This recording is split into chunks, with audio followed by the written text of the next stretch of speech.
Yeah.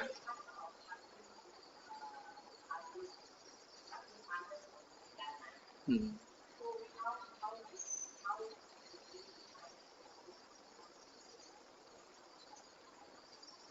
Oh, a person obstructs others from doing charity, yeah, when he discourages the person from doing charity, when he talks bad about doing charity, saying that it's useless, there is no good will come out of your doing charity, and when he encourages people not to do charity, those ways he obstructs people from practicing charity. So he will suffer in this very life and in the future life. So like in the suttas, we find that the external ascetics, many of them were jealous of the Buddha because the Buddha became famous. So because the Buddha and his monks were famous, they had a lot of offerings. Whereas external ascetics, they did not practice so well, they did not keep good sila, they did not meditate well, they did not have wisdom. So they had little offerings. So because of jealousy, they told lay people that the Buddha always claims that you should only do offerings, offer things only to the Buddha and his disciples. Don't offer to other ascetics. But the Buddha said he doesn't do that, because if a person does that, you obstruct others from doing charity, then you are doomed, this life and the future life. You will suffer for it. And in fact, in one of the suttas, there's a general Siha. He was a follower of the Nigantas, or the Jains. And after he came to see the Buddha and talk to the Buddha, he converted and became a follower of the Buddha. Then the Buddha told him that he should still do charity towards these Nigantas. So he was very happy that the Buddha said that, because he said that he heard the opposite, that the Buddha said that people should only do offerings, make offerings to the Buddha and his disciples. So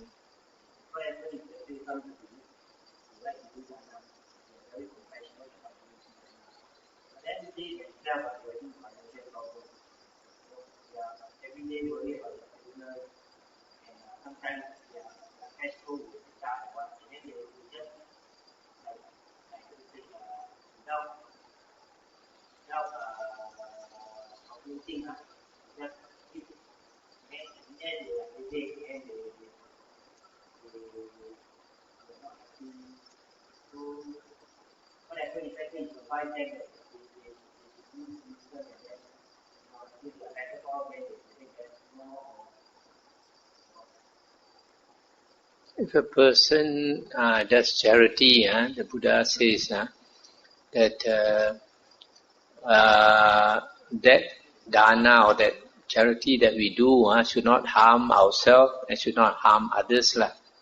So you can advise that person this Dhamma teaching of the Buddha, but you cannot tell that person not to give. Some people, they are generous to the extent that they overdo it. But actually it's good for them. They have to suffer a bit. But it's good for them, because they will, the reward that will come to them will be a lot. For example, the Buddha talked about one sutta, because somebody asked the Buddha, if a person, say, for example, does business, and then he expects to get, for example, like 1,000, just example, $1,000 a month. There are various types of people. One type of person, when he does business, he expects to get $1,000 a month. He may fail miserably. He may not make any profit at all.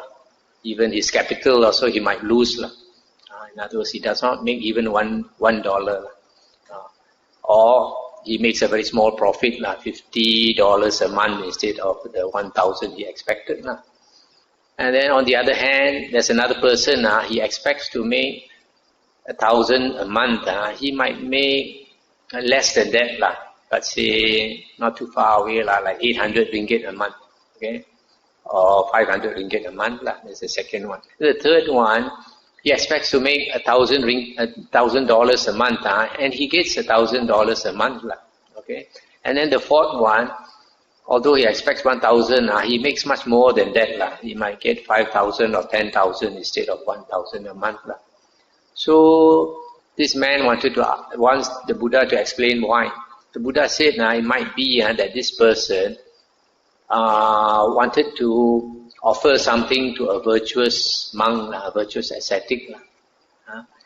And the first type is, he says he wants to offer something. Maybe he asks the monk, what do you need? And the monk says he needs certain medicine or certain something. And after saying that he wants to get something for that monk, the ascetic, he does not give anything.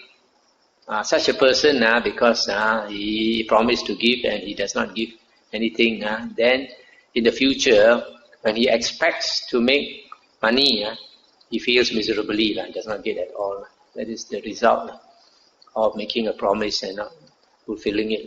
The second one is the person who promised to give a certain amount, say, of offerings, and then he gives less than what he promised. So the result is when he does business, he also gets less. Third one is he says he will give a certain amount and he gives exactly that amount. So he gets exactly what he expects to get. The fourth one, he says he wants to give something, that he gives much more. So he gets much more. So in this case, when you talk about this person, his financial situation is not too good. And he gives more than what he should give. So next time, when karma comes back to him, maybe in the future rebirth, or maybe even in this life later on, he will get more than what he expects.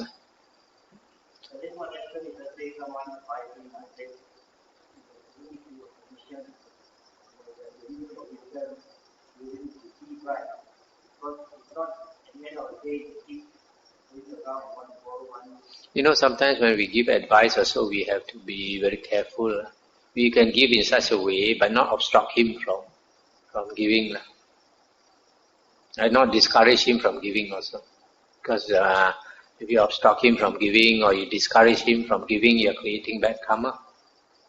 So what you can do is teach him the Dhamma. Tell him that the Buddha says, when we do charity, it should not be to the extent when the giver suffers or he makes somebody else suffer.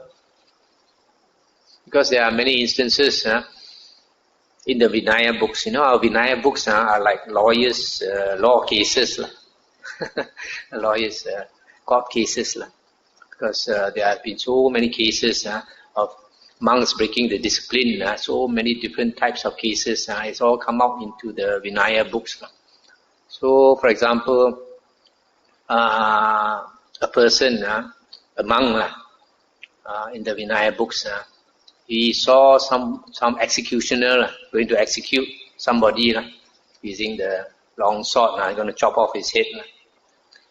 So, one monk, maybe he saw somewhere else, one executioner, he chopped somebody's head, but the head it was not a complete chop. So this fellow chopped his head and his head was hanging there. So he got to chop second time or third time before the head goes off. So this busybody, he thought he wanted to be more compassionate. He told the executioner, you execute him one blow only, one blow, chop off his head. So this executioner chopped off the man's head with one blow. So when this was reported to the Buddha said, he's parajika. He's a party to the killing. He's a party to the killing. He asked the executioner to execute him with one blow. So you see, so we have to be very careful, So in this case, like you want to help that person, to tell him, don't go beyond your means lah. But if you word it in such a way, then you are discouraging him from doing dana. You are creating bad karma.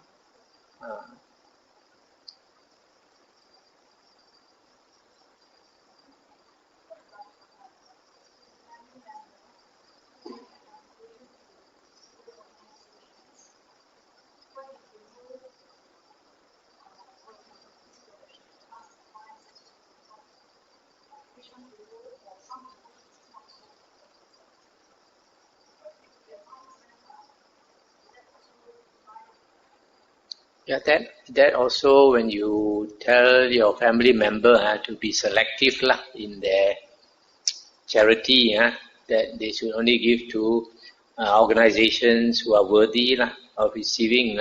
Also, you have to be very careful because sometimes we may not know the organization so well. So you can like tell that family member to be careful lah. But you cannot tell him you give to this one, don't give to that one and all that because it might not be making the right decision. Unless the person asks you. If the person asks you, then you get advice. Okay.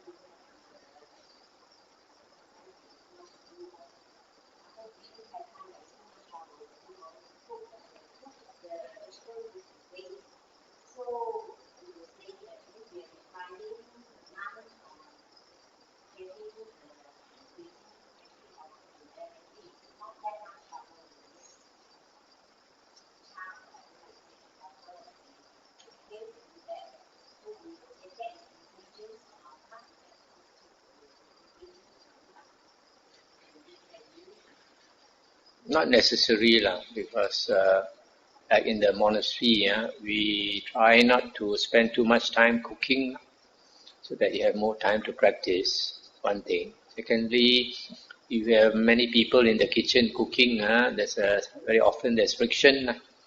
That is not desirable. But if you say you want to give away something that was given to the monastery, it's best to consult to get the okay from the abbot first. Instead of on your own giving this away, giving that away, you ask the abbot for permission, then the abbot says okay, then you give away, it's okay. Like sometimes we have too much biscuits, so when the Ipoh people come on Saturday, we give them a lot of biscuits to give to orphanage and all that. But with permission, we don't give away things without permission.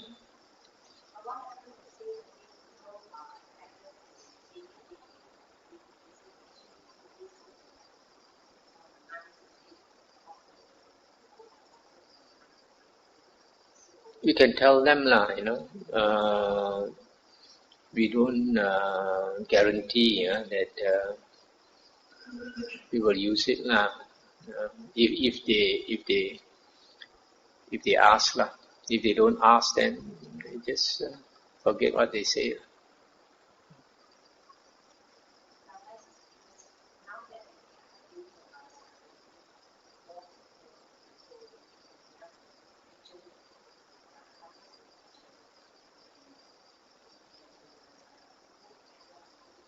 It's up to the women folk if they want to cook.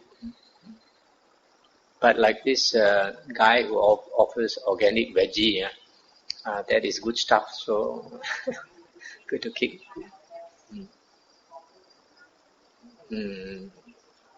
Yeah. Not easy to get organic veggie.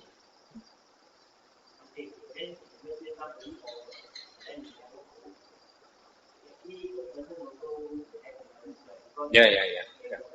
Once you make that offering, or even you have the intention to offer already, you have the merit already.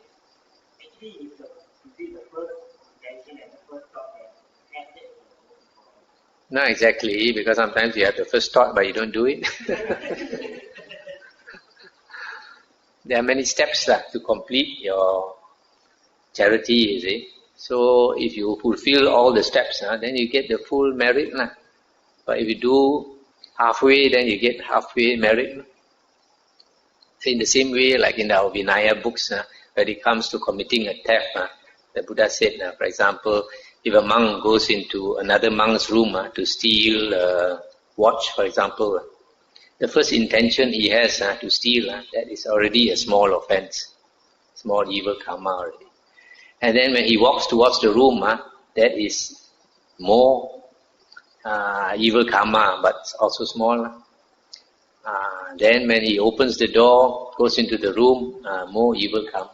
And when he touches the watch to take it away, that is more, even more evil karma. But the theft is completed according to Vinaya when he lifts the watch from the base, from the table. Once you lift it up, that is considered complete theft already.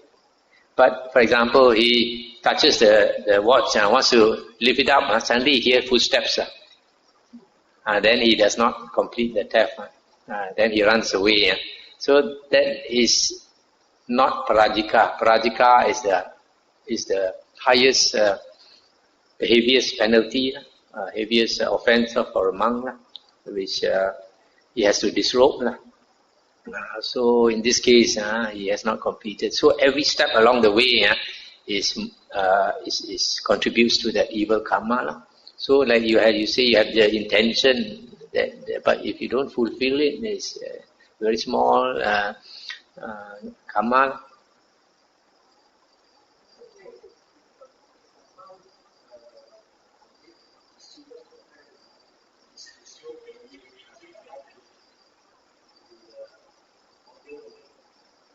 Not as a monk. Not as a monk. Once he has broken the 4 parajikas, the 4 parajikas are the heaviest offense for a monk. The first one is engaged in sexual intercourse. Second one is to steal something of value. Something of value nowadays would be, in the Buddha's days, was a certain amount of gold. So now it's say like $20 or something. Anything above $20 like 100 ringgit or something like that. If you intentionally steal, that is a parajika. The third one is killing a human being or encouraging somebody else to kill a human being. For example, advising a woman to have an abortion. That also is considered a parajika. And then the fourth one is lying that you have some supernormal attainment when you don't have. For example, lying that you have jhana when you don't have jhana, lying that you are an arya when you are not an arya, lying that you have psychic power. So if a monk breaks any one of these 4 offenses, he is no more considered a monk. Even though he refuses to disrobe, he is already defeated. The English translation is defeated. The Chinese translation is like his head is chopped off already. I don't know what's the word. So, if the Sangha knows, the Sangha will force him to disrobe. But even if the Sangha does not know, he himself knows, inside is no more a monk.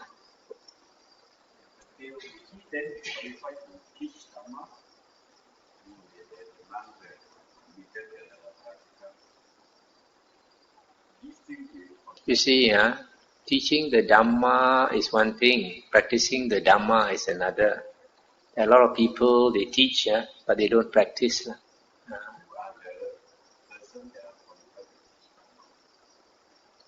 The person who actually practices, but whether he practices or not, you don't know. It takes some time to know. Then how about the lay people that sometimes we call them Dhamma teacher and all this?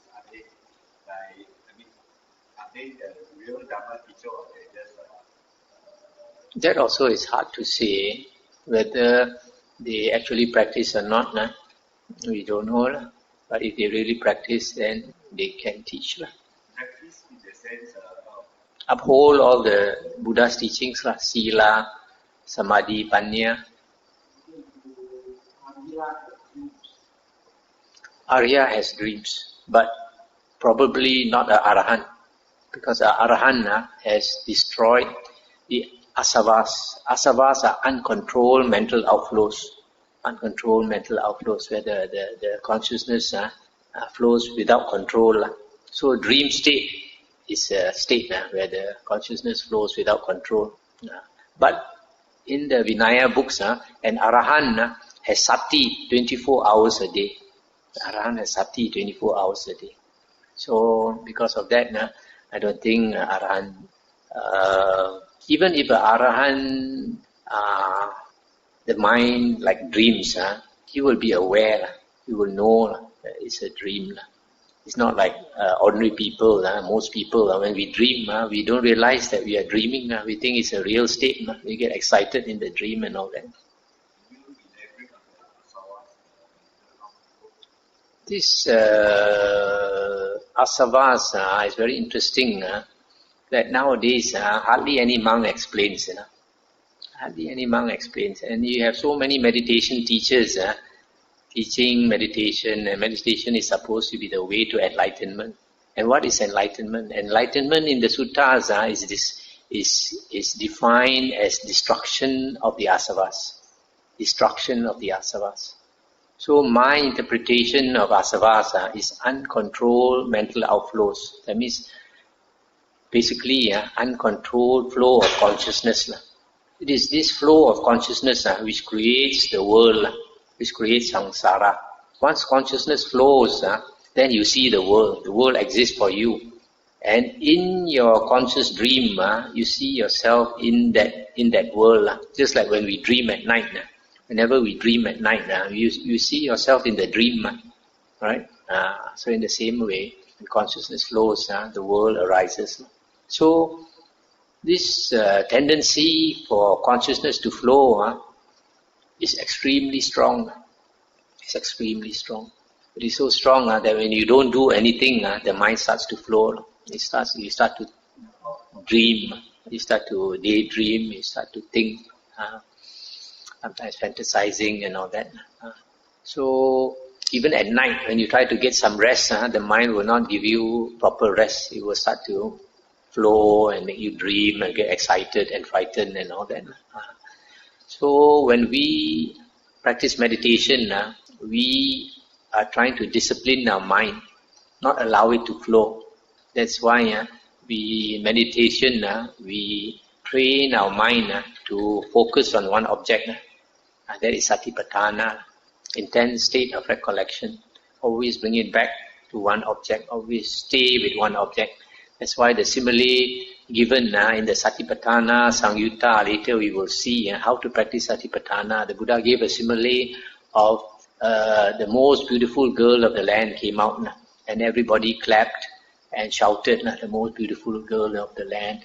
And they asked her to sing and dance, and then more people came out to see her. And then an ordinary person came along, and he was caught by these villagers and forced to carry a bowl of oil, which was filled to the brim, filled to the top. And he was told that there's somebody walking behind him with an uplifted sword. If he spills the oil, even one drop of the oil, they will chop off his head. So he has to walk in between the crowd of people, and he has to pay attention on the bowl of oil. So his mindfulness is on the bowl, is one pointed attention. Cannot go elsewhere. He cannot afford to look left, look right. He cannot afford to look at the beautiful girl.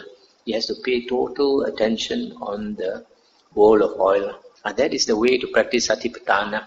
If we can discipline our mind to contemplate on one object, for example, on Anapanasati, mindfulness of the breath, always pulling it back to the breath, then we are training our mind to stay with one object. And if our mind can stay with one object, then it cannot flow. We have stopped the tendency of the mind to flow. So if we always train our mind to attain this state of one when your mind dwells on one object without moving away, it's one pointed attention, one pointedness of mind, and that is called jhana. Jhana. The first jhana, second jhana, third jhana, fourth jhana. So whenever we attain jhana, we are stopping the mind from flowing. That's why the way out of samsara is the way.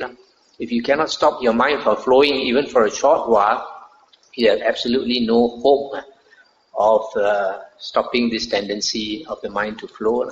That's why the Buddha says that the steps to enlightenment are the first jhana, second jhana, third jhana. There's so many suttas. There's one sutta where the Buddha talk about the coral tree, coral flower in the heavens, how it blooms. And the Buddha talked about the various stages of the flower blooming until it's fully bloomed. And then the Buddha gave a simile of a monk attaining the first jhana, second jhana, third, fourth jhana, and finally enlightenment. So the Buddha always calls the jhanas the footsteps of the Tathagata. That is the way out. So if you can train your mind to abide in jhana, then you have stopped the asava from flowing. Then there is a chance of stopping the asava permanently. And then when the asavas, the tendency of the mind to flow, this tendency, not the flow itself, the tendency is stopped completely. Then the person attains enlightenment. So for an arahant, it's not that he does not have consciousness, he still has consciousness, but it is controlled consciousness. If an arahant thinks, it is controlled thinking. It is not scattered thinking. Yeah. I think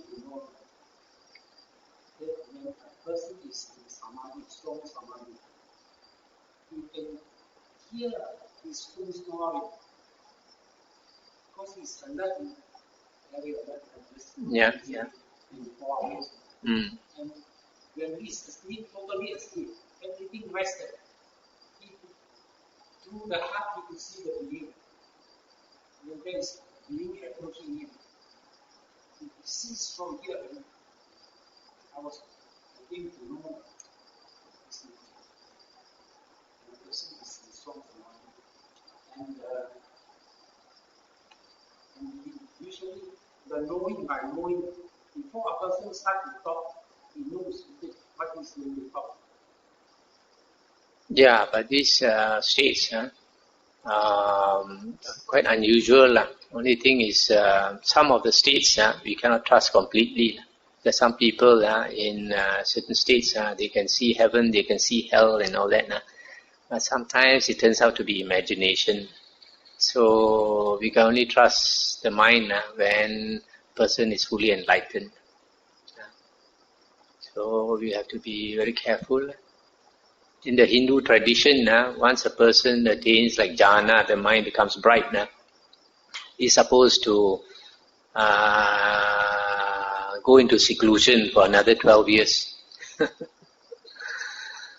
Sometimes a person, once you attain something, you're too eager to go and teach and all these things, you cannot make progress. So, any other thing?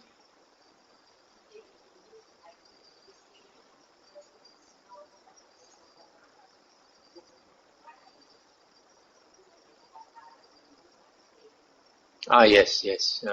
Right view is the most important. Sotapanna is the most important. That's why you find, like the case of Devata, he attained all the 8 jhanas and he had psychic power. And his psychic power was really good. So good that the Prince Ajatasattu was totally fascinated, taken up by him. But in spite of that, even though he had all the 8 jhanas, because of the ego, he lost all the jhanas and went to hell. So these states of mental clarity, psychic power and all that, they are not as important as the stages of Aryahood.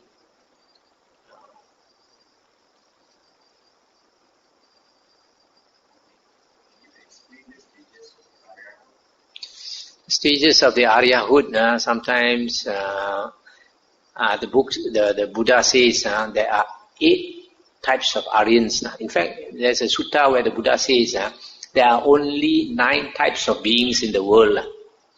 Only 9 types of beings in the world. The first one is a Putujana. That means an ordinary being, one who is still in the round of rebirths. And this includes the hell beings, the animals, the ghosts, and most human beings, and most devas. So the first is this Putuja, ordinary beings. Then higher than, above that are the 8 Aryan stages. The lowest is the first path attainer. First path attainer. A person attains the first path by entering the stream. And you enter the stream when you get right view. And the way to get right view is to listen to the Buddha's Dhamma. When you listen to the Buddha's Dhamma, and you understand the Dhamma, basically the 4 noble truths, and you understand that the world is impermanent, and because of that it is unsatisfactory. There's no security in whatever rebirth realm you go to. Even if you go to the heavens, you're there for millions and millions of years. Still you have to die. And when the Deva dies, he will think, why is my life so short? Because time is relative, There's no such, there's no thing absolute. So that's why learning the suttas, hearing the Dhamma is extremely important, because that is the way to attaining the first stage of Aryahood. And then according to the suttas, once you attain the first path, it takes some time before it turns to fruit. The fruit is Sotapanna. First fruit, Arya, is called a Sotapanna. So a person listens to the Dhamma and understands, so he attains stream entry. He becomes the first path attainer. That's already an Arya. Okay, that's already an Arya. But it takes some time before it turns to fruit. When the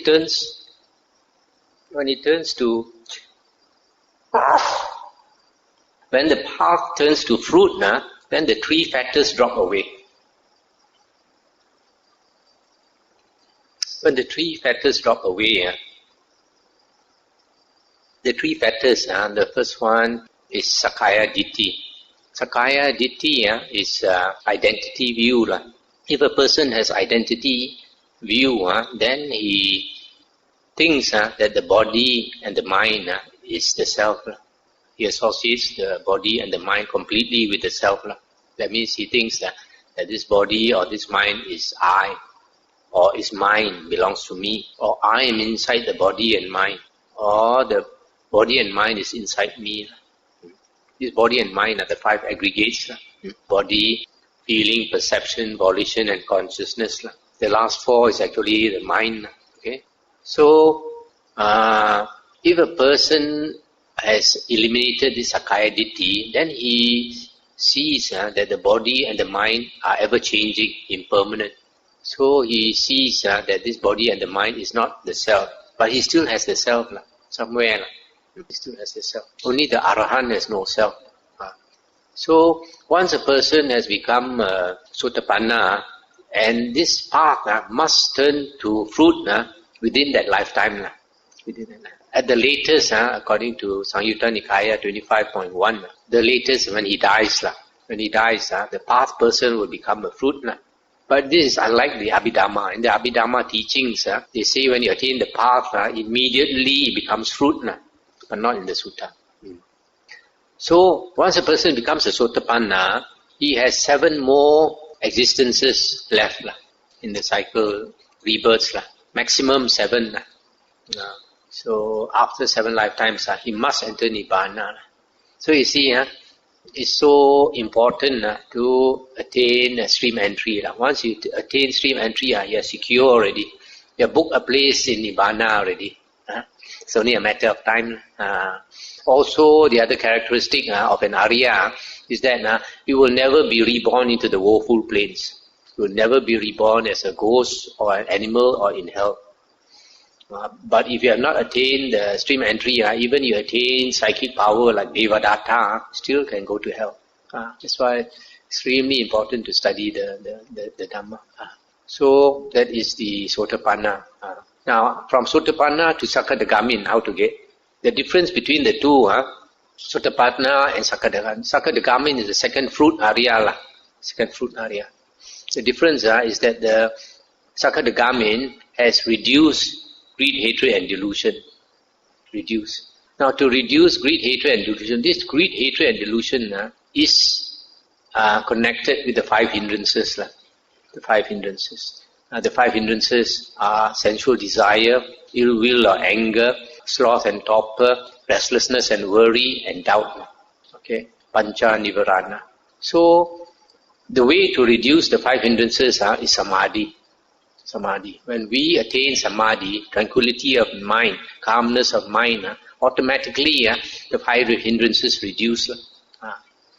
So perfect samadhi is defined as the four jhanas in the suttas. So if a person reduces greed, hatred and delusion, so to become a Sakadagamin, he has to attain samadhi, which is not perfect. That means either upachara samadhi, or first jhana, or second jhana, or third jhana. Once he attains any one of these, then he can attain Sakadagamin. Now how to attain the third fruit, Anagamin? Anagamin, according to the Buddha, in the Majjhima Nikaya, you have to have the four jhanas. If you have the four jhanas, the Buddha says that the mind becomes very clear. So clear that it emits light. It emits light. The whole body, a person with a psychic eye will be able to see the whole body is bright. And then the Buddha says when a person attains the fourth jhana, he understands everything becomes clear to him. The mind is so bright that everything becomes clear to him. He can understand. So such a person with four jhanas, when they listen to a relevant sutta, for example, the Anatta Lakkhana Sutta, the Buddha's earliest 5 disciples, they listen to the Anatta Lakkhana Sutta and they attain arahanthood. So you must have that condition of the four jhanas where the mind is so bright and everything is easy to understand. Then with listening of the Dhamma, that listening of the Dhamma is the vipassana part. The samatha part is the samadhi. Attaining the jhanas is samatha. And then listening to the suttas is the vipassana, because vipassana means contemplation. Once you listen to the Dhamma, the mind contemplates, digests it immediately. The mind is the fastest. There's nothing faster than the mind in the whole world. Nothing faster than the mind. So once you hear the Dhamma, immediately it digests. And that is that contemplation, that vipassana. That's why you find the earliest disciples of the Buddha went through these external ascetics who had already the four jhanas. And then sometimes even just spoke one sutta to them, that the Jatilas, there were 1,000 matted hair ascetics. The Buddha impressed them so much that they shaved off their hair and became followers of the Buddha. And then after that, the Buddha taught them only one sutta. Just hearing one sutta, all 1,000 became arahants. So you see how important the four jhanas are. So the condition for the anagamin and arahant is four jhanas. Once they have the four jhanas, and if they listen enough of the suttas, they will automatically become arahant.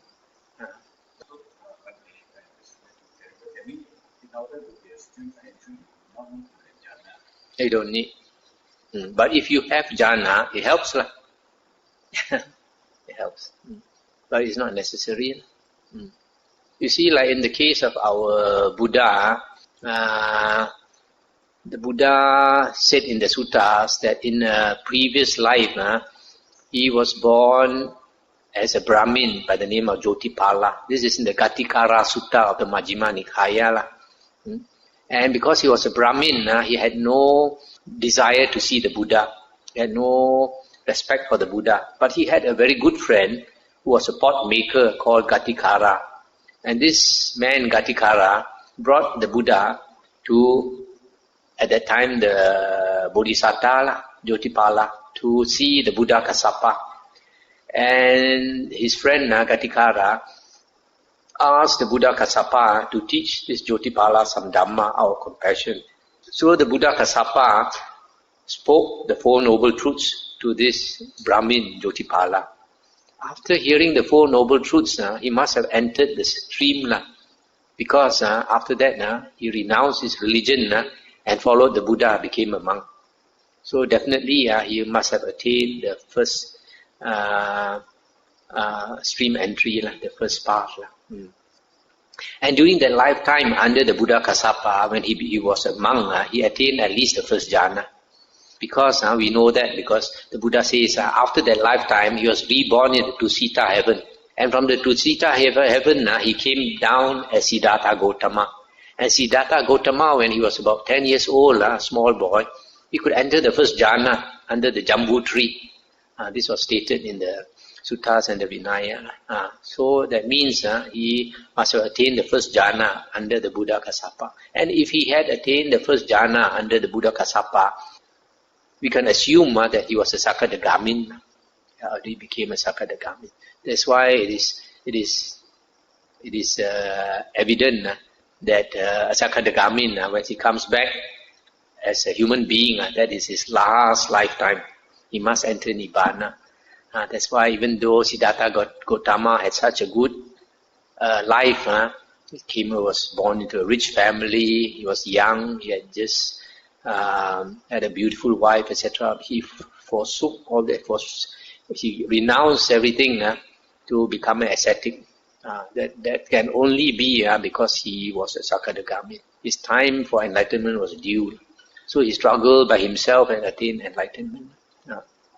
Okay, I think we can end here tonight.